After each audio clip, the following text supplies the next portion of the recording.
টরে টক্কা, টরে টক্কা। দিদি এখন খ্যাপসে কেন?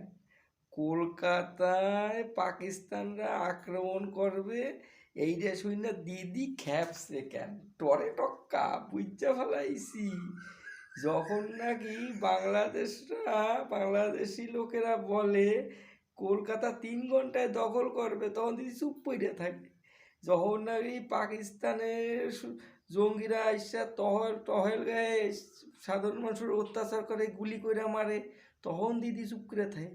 আর এখন পাকিস্তান কলকাতায় আক্রমণ করবে কইছে, দিদি খেপে গেছে। টরে টক্কা বুঝতে গেছি, টরে টক্কা।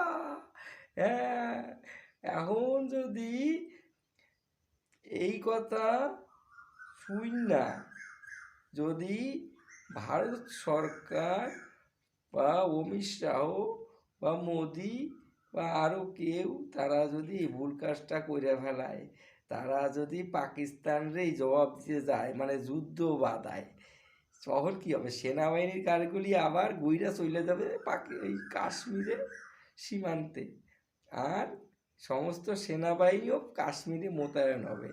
আর এই ফাঁকে টরে টক্কা দিদির ভাইয়েরা কি করবে? বুথ ফাঁকা দেখা মারবে সাপ্পা, মারবে সাপ্পা, কপাকপ সাপ্পা মাইরাই বেশ বোলতলা ইভিএম মেশিন নিয়ে গিয়ে গুইনা পটাপট জিততে যাবে।